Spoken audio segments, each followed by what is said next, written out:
ध्यान से सुनो, जिनकी शादी हो गई वे भी सुन लो, जिनकी नहीं हुई है वे भी सुन लो, सभी के काम की बातें हैं। जिसकी नहीं हुई है वे भी सुन लो और जिनकी हो गई वे भी सुन लो। पूरी तिलकम ललाट पटले वक्षस्थले कौस्तुभम। ना जी सभी 7-5 वचन सुनो ध्यान पूर्वक। और क्या बोलना है, ये क्या है? ये सुन तो हम लोग पहला भी नहीं होगा। अरे पगली है, अमल नहीं कर रहे ना इसलिए परेशान हो। ध्यान से सुन लो, अब अमल करने लगना, ठीक है।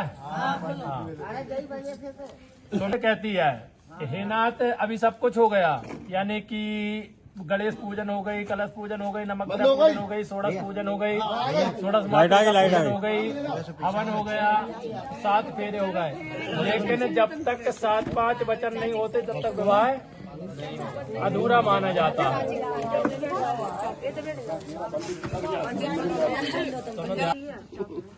आपकी अर्धांगिनी बनने जा रही हूँ, यदि आप इन वचनों को मेरे मानो तो मैं आपकी धर्मपत्नी बनने जा रही हूँ, अन्यत्र नहीं। तो कहते हैं कि ठीक है, जो वचन आप कहोगी हम वह मानने के लिए तैयार हैं। यदि उचित होंगे तो हम मानेंगे और अनुचित होंगे तो नहीं मानेंगे। तो सबसे पहले कन्या वर से कहती है, कन्या वर से कहती है कि हे नाथ, मेरा पहला वचन तो यह है कि यज्ञ करना, अनुष्ठान करना, पूजन करना, पाठ करना, कुछ भी करना है तो उसकी हमारे लिए जानकारी होना चाहिए। पहली बात मानने आप तैयार हो? एक लाइन मिटा दो, फुल से मिटाओ।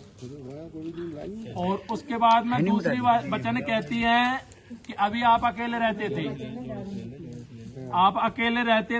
अब आप गृहस्थ आश्रम में प्रवेश करने जा रहे हो। तो अभी तो आप अपनी मनमर्जी करते थे, चलो माता पिता से आज्ञा लेते थे, लेकिन अब घर की कोई भी, क्योंकि जितना भी जो कुछ है उसमें हमारा भी बराबर का अधिकार है।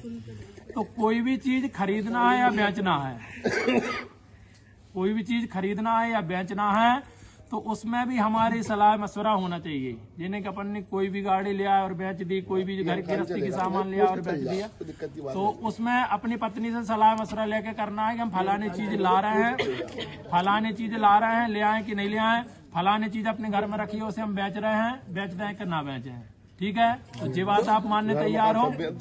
दूसरी लाइन मिटा दो। उसके बाद तीसरी बात कहते हैं, कहीं भी जाना है आपके लिए, कहीं भी जाना है आपके लिए, देश विदेश या कहीं भी जाना है कोई काम से, तो उस चीज की हमारे लिए जानकारी होना चाहिए। ये नहीं कि अभी तो तुम अकेले थे, जहां मर्जी चले गए आ गए, तो अब आप गृहस्थ आश्रम में प्रवेश करने जा रहे हो, कहीं भी जाओ तो उसकी हमारे लिए जानकारी होना चाहिए। ये बात मानने आप तैयार हो? मिटा दो। उसके बाद में कहते हैं देखो कि अभी हमारे माता पिता ने बाल अवस्था और युवावस्था में पालन पोषण किया है, अब वो युवावस्था और वृद्धावस्था आपके यहाँ बीतेगी, तो आपको हमारी युवा अवस्था और वृद्धावस्था का आपको ख्याल रखना है, पालन पोषण करना है। कल मान लो हमारे पास कोई चीज नहीं है तो तुम ये नहीं कहोगे कि तुम अपने पिताजी के यहाँ से लाओ, क्योंकि अब हमारा गोत्र क्या है, आपका गोत्र हो गया है। तो आपको जो यानी कि जायज मांग है, अब नाजायज मांग नहीं कि कोई भी नाजायज मांग, जो जायज मांग है उसकी आपको पूर्ति करना है और आपको युवावस्था और वृद्धावस्था में पालन करना है। बात मानने तैयार हो? मिटा दो जी। और उसके बाद में किसी के घर बिना कारण सहन नहीं करना, यानी कि सोना नहीं है किसी के घर में। कोई विशेष परिस्थिति हो, कोई मजबूरी हो तो वो तो एक बात दूसरी है, घर पे अपने समय पे आना है, कहीं भी जाना है, किसी के घर पे फालतू सहन नहीं करना। इस बात को मानने तैयार हो? मिटा दो। और उसके बाद में कहते हैं, शास्त्रों में कहा गया है, जहां सुमति तहां संपत्ति नाना, तहां कुमति तहां विपत्ति निदाना। जिस घर में सुमति रहती है उसी घर में लक्ष्मी रहती है, और जिस घर में लड़ाई झगड़ा होता है ना, उस घर में आई हुई लक्ष्मी भी वापस चली जाती है। नागृहम ग्रह मिथ्याहु गृहिणी ग्रह मुच्यते। घर को घर नहीं कहते, स्त्री को ही घर कहते हैं। स्त्री चाहे तो घर को स्वर्ग बना दे और स्त्री चाहे तो घर को नरक बना दे। तो आपको घर में मान लो इंसान है, गलती होती है, हमसे गलती होती है या आपसे गलती होती है, तो आपस में सुमति बना के रखना है। हमसे कुछ गलती हो जाए तो आपको माफ करना है, आपसे कुछ गलती हो जाए तो हमें क्षमा करना है। तो घर में सुमति होगी तो अपने आप धन वैभव ऐश्वर्य आएगा, और जहाँ कुमति होगी वहां पर से आई हुई लक्ष्मी भी घर से बाहर चली जाएगी। इस बात को आप मानने तैयार हो? मिटा दो। और उसके बाद में सबसे इम्पोर्टेंट, सबसे महत्वपूर्ण बात लास्ट वाली कह रहे हैं कि इंसान गलती होती है, तो हमसे कोई गलती बन जाती है तो हम सात सखियों के समूह में बैठे हुए हों,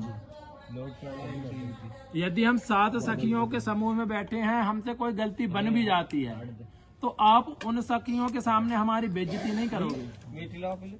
आप उन सखियों के सामने हमारी बेइज्जती नहीं करोगे। मान लो हमसे कोई गलती बन जाती है तो बाद में एकांत में कह दोगे कि तुम इस तरह काम करती हो, यह हमारे लिए पसंद नहीं है, ताकि आप उन सखियों के साथ में बैठी हैं। अगर वहां पर अपशब्द बोलोगे तो हमें बेइज्जती का सामना करना पड़ेगा, तो फिर आप हमसे बोलोगे तो हम भी कुछ बोल देंगे, तो फिर आपस में क्लेश होगा। इसलिए 7 सखियों के बीच में यदि हम बैठे हुए हैं तो वहां पर हमारे लिए बेइज्जत ना किया जाए। बात मानने तैयार हो?